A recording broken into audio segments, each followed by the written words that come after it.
بسم اللہ الرحمن الرحیم۔ محترم دوستو، اللہ رب العزت کا فرمان ہے، ان عدت الشہور عند اللہ اثنا عشر شہرا فی کتاب اللہ یوم خلق السماوات والارض منہا اربعۃ حرم۔ یہ محرم الحرام کا مہینہ اسلامی سال کا پہلا مہینہ ہے، اور یہ 12 مہینہ آج سے نہیں ہے،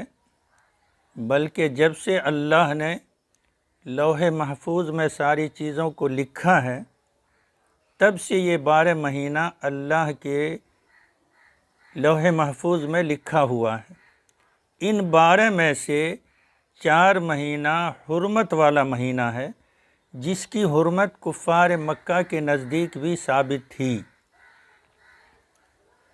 یہ اسلامی سال کا پہلا مہینہ محرم الحرام بہت ساری فضیلتوں کا حامل ہے۔ اس محرم الحرام کے مہینے میں بہت سارے واقعات پیش آئے جو تاریخ میں موجود ہے، اور اسی وجہ سے اس مہینے کی اہمیت اور فضیلت روایتوں میں، تاریخ کی کتابوں میں موجود ہے۔ یہ سیدنا حسین رضی اللہ تعالیٰ عنہ کی شہادت سے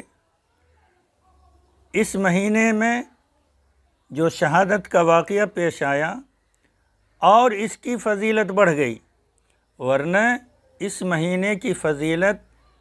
اور پہلے سے ہے۔ آتا ہے کتابوں کے اندر کہ سیدنا آدم علیہ السلام دنیا میں تشریف لائے محرم الحرام کے مہینے میں۔ نوح علیہ السلام کی کشتی جودی پہاڑ پہ رکی محرم الحرام کے مہینے میں۔ موسیٰ علیہ السلام دریائے نیل سے پار ہوئے، فرعون کے ظلم و ستم سے نجات ملی محرم الحرام کے مہینے میں۔ یونس علیہ السلام مچھلی کے پیٹ سے نکلے محرم الحرام کے مہینے میں، اور اخیر میں قیامت بھی ہوگی تو محرم الحرام کے مہینے میں، جو تاریخ کی 10 ہوگی، 10 محرم کی تاریخ ہوگی۔ ہاں، البتہ اور جو واقعات ہوئے وہ واقعہ اتنا ہائی لائٹ نہیں ہوا، اس واقعے کو اتنی اہمیت نہیں ملی جیسے سیدنا عمر فاروق رضی اللہ تعالیٰ عنہ کی شہادت ایک محرم الحرام کو ہوئی، حضرت علی رضی اللہ تعالیٰ عنہ کی بھی شہادت ہوئی، حضرت حمزہ رضی اللہ تعالیٰ عنہ کی بھی شہادت ہوئی، اور بھی بہت سارے صحابہ کرام کی شہادت ہوئی، مگر وہ واقعہ، وہ شہادت کا قصہ اتنا شہرت نہیں پایا۔ اس کی وجہ یہ ہے کہ سیدنا عمر کو، سیدنا حمزہ کو، اور سیدنا حضرت علی کو اور دیگر صحابہ کرام کو شہید کیا ہے غیروں نے، اور حضرت امام حسین رضی اللہ تعالیٰ عنہ کو جو شہید کیا ہے اپنوں نے۔ اور تجربہ ہے کہ اپنوں کا لگا ہوا زخم بڑا گہرا ہوتا ہے، اپنوں کا دیا ہوا غم، اپنوں کا دی ہوئی تکلیف بہت ہی زیادہ اثر انداز ہوتی ہے۔ اس لیے یزید اپنے تھے سیدنا امام حسین کے، اس وجہ سے اس واقعے کو اور زیادہ شہرت مل گئی۔ مگر ایک بات ہے، محرم الحرام کے مہینے میں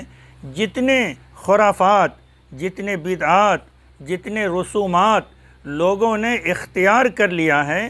ان تمام رسومات میں اور خرافات میں سے ایک یہ بھی ہے کہ اس محرم الحرام کے مہینے میں شادی بیاہ کو لوگوں نے منحوس سمجھ لیا ہے، نحوست سمجھ لیا ہے، بالکل عقل کے خلاف ہے۔ جبکہ آقا مدنی حضرت محمد مصطفیٰ صلی اللہ علیہ وسلم نے فرمایا، النکاح من سنتی،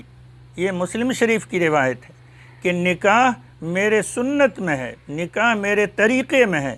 اور جو طریقہ، جو سنت نبی سے چلی ہے، جو طریقہ نبی سے چلا ہے، وہ عبادت ہوگی، اور عبادت کسی مہینے میں مکروہ اور منحوس نہیں ہو سکتی ہے۔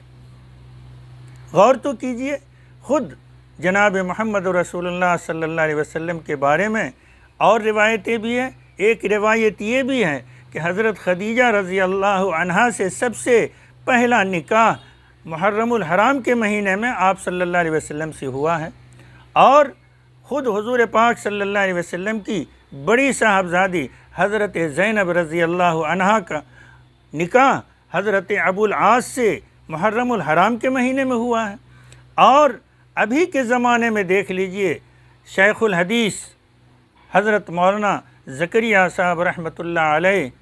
انہوں نے اپنی بچی کی شادی حضرت مولانا یوسف صاحب رحمۃ اللہ علیہ سے 3 محرم الحرام کو کیا ہے ان کا نکاح۔ اگر یہ نکاح محرم کے مہینے میں منحوس ہوتا، مکروہ ہوتا، یا اور کوئی عبادت کے قبیل سے نہیں ہوتا تو آپ صلی اللہ علیہ وسلم کا خود نکاح، خود ان کی بیٹی کا نکاح، خود مولانا زکریہ صاحب رحمۃ اللہ علیہ جو شیخ الحدیث، وہ اپنی بچی کا نکاح یہ محرم میں نہیں کرتے۔ بس خلاصہ یہ ہے، ہم اور آپ کا یہ طریقہ نہیں ہے۔ محرم الحرام بڑی اہمیت اور فضیلت کا مہینہ ہے، اس میں جتنے خرافات، بدعات جیسے امام بارہ، تعزیہ داری اور بھی دیگر ڈھول باجا، یہ شادی بیاہ منع، کالا کپڑا پہننا، سر میں تیل نہیں لگانا، عورتوں کا چوٹی نہ بدھوانا، مہندی نہ لگانا، یہ ساری چیزیں فضول ہیں، من گھڑت ہیں، یہ خرافات ہے، یہ بدعات ہے۔ اس سے بچنے کی کوشش کریں۔ اللہ تعالی ہم سب کو ان خرافات سے، ان بدعات سے، ان رسومات سے بچنے کی توفیق